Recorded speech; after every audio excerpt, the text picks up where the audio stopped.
What you're going to see is just a standard chat interface here. And in the middle of this, you're going to have a model drop down. And currently the default is set to just Claude 3.5 Haiku. And you'll see over here to the right, we've included just a little bit of a visual representation of what each one has capabilities of. So if you see the camera icon and it doesn't have a slash through it, it means it supports images. If you see a $ that is green, it's a lower cost model. If you see one that's yellow, it's a mid-tier, and red means it's more of a higher token consumption model. And when you get into the reasoning models, those tend to use more tokens. When you use them, you just want to make sure that the use case supports that need. And then when you get into the reasoning models, so if you're in Claude 4 Sonnet or any of the O models from OpenAI, you'll also see when I click on a reasoning model down here to the right, you can choose whether you need low, medium, or high reasoning. And that setting corresponds to how long you let the model think and how many tokens that are available to it. And so if you choose high, it's going to give it the ability to process for a longer time and consume more tokens in that process. So from a basic chat standpoint, anytime you come in, it's going to default you into a new chat. If you want to look over your old chats, they're going to be over here on the left side. You can free text search across those. So if you know that you were talking about, marketing a few weeks ago, I did brand. Yeah, so you can free text search across those, and it's going to go pull up conversations where you had that conversation or chatted about that in a conversation. Um, I don't like to show a long history of what I've been working on, so you can trim this down to 7 days, 14, whatever you would like to display. But then if you search, it's still going to show you all of the content from prior weeks that aren't necessarily displayed currently, so that you can still have access to those.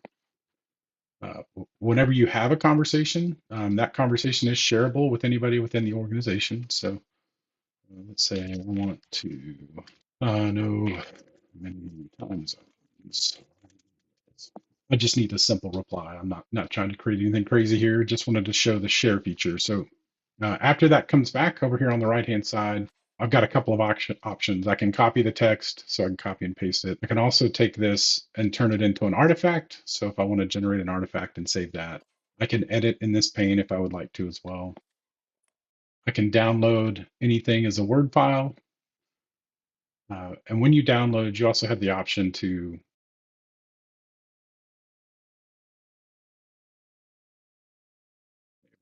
I'll fix that. So we'll come back to it. You can send it as an email. So if I click on this link, I don't have an email client set up on this machine.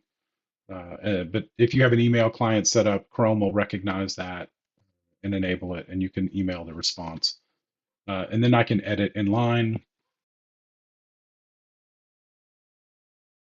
or I can fork this conversation. So let's say I'd started working on an RFP and I kind of like where I'm at with that RFP, but I need to edit some things or I want to keep prompting against it. So at that point, I could create a copy of that. So I'm going to fork that conversation off, and you can see over here to the left, I've got two versions of this, and I can continue working with one of them and always be able to go back to the original and continue the conversation and not worry about losing the place that I'm at. Up here at the top of the conversation is a share button. If you hover over that, and then you can select anybody. It'll start to autocomplete anybody that's in the address book. You can share that conversation with them, and then you choose whichever conversation you're in, and then you have to give it a description, and it's going to go share that conversation with somebody else that's in your organization. It will not share externally.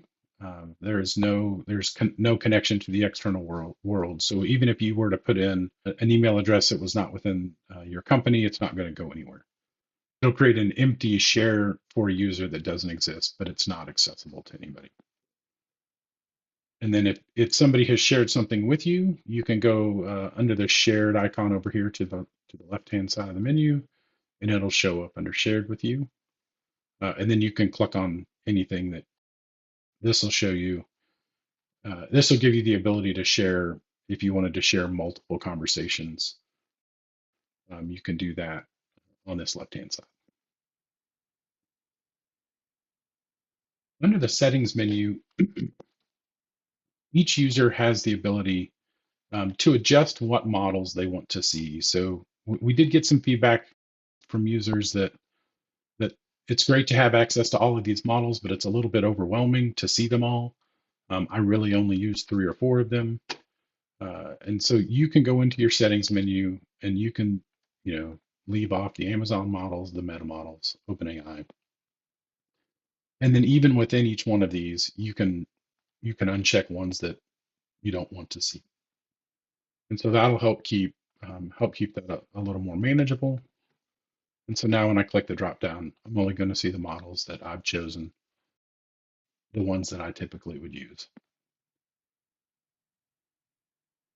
On the second tab over, when you're in the settings, you've got conversation storage.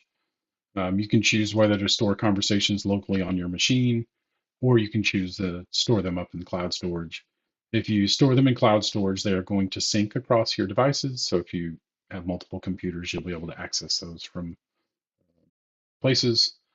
That's also a setting that you can configure at the individual conversation level as well. So if you happen to be in a conversation that everything else is stored in the cloud, but you don't want that singular one, you can check this cloud box up here at the top and toggle that on or off depending on whatever your need is. Right next to that icon is the data sources link. And if you click on the data sources, it's going to show any file that you've uploaded to work on at any point in time that you've been using the platform. So you can reattach that to a conversation. You can reprocess if you're generating embeddings. If maybe you're having an issue with a file, it's not giving the response that you think, it's possible that the embedding might have failed. And so you can regenerate that embedding over here to the right, or you can delete it if it's a file that's no longer in use. Sorry, these are just random files I was uploading to make sure the functionality was working. So.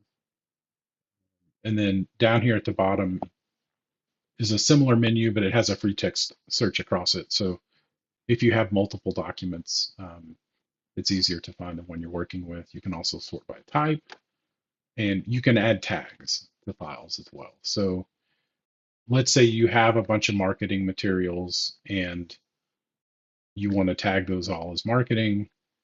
I can go up here into the larger file manager and I can say this is marketing.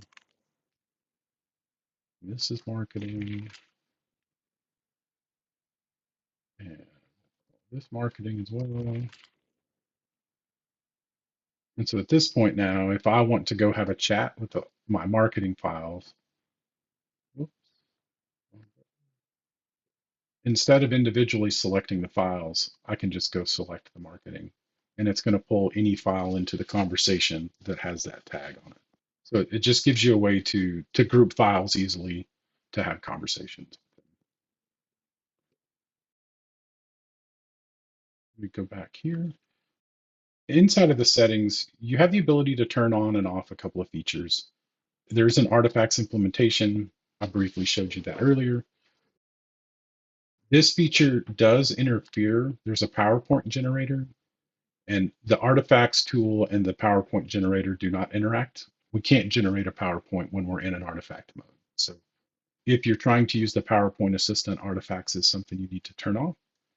Smart focused messages is what this will do is go through if you're in a conversation, and if you're in a longer conversation especially, it's going to go through and filter out content in that conversation that doesn't necessarily apply to your current prompt against the LLM.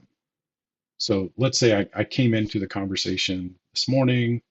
At the beginning of it, I was generating some marketing material, and then I moved into creating an RFP.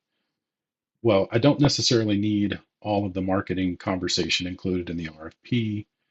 And so it's going to start to filter those and identify which sections are appropriate so that when you prompt back against the LLM, it only includes the relevant material in that prompt. And what that does is help keep the context of the conversation tight and focused around what you're doing. It also helps keep the token consumption lower, but you have the ability to turn that on or off. So if you see that it's affecting the response in ways that you don't care for, you can turn that off. The plugin selector I'll show you in a minute. And then the prompt highlighter is a neat tool that's great when you're editing long form documentation.